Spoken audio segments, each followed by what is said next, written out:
போகும்போது தெரியும் இல்லைங்களா அவங்களுக்கு. எங்க வீட்டுக்காரர் இந்த விவசாயம் அழியக்கூடாதுன்னு நான் சொன்னது கூட அம்மா நான் அப்பா ஞாபகமா விவசாயத்தை பாத்துக்கிறேன்னு பார்த்தாங்க. கள்ளக்குறிச்சி அருகே உயர்மின் அடுத்த கோபுரத்திற்கு பாதை அமைக்க மரங்களை வெட்டி அகற்றிய நிலையில் அதன் உரிமையாளர் கதறி அழுதது காண்போரை கண்கலங்க வைத்தது. வடதரசலூர் கிராமத்தைச் சேர்ந்த செல்வி என்பவர் கணவரை இழந்து இயற்கை முறையில் பல்வகை பண்ணையை உருவாக்கி பராமரித்து வருகிறார். இந்த நிலையில் பண்ணையில் இருந்த தேக்கு மரங்களை முறையாக அனுமதி பெறாமல் வெட்டி அகற்றியதாக கூறப்படுகிறது.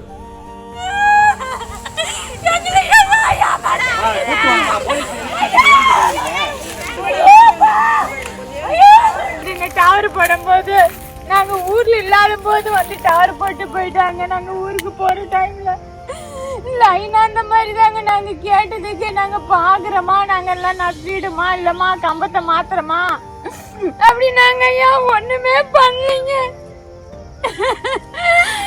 கிணறு ஓரத்திலே வந்துச்சுங்க, அதையும் சொன்னுங்க.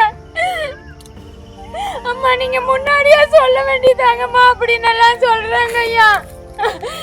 அவங்க லைன் போகும்போது தெரியும் இல்லைங்களா அவங்களுக்கு.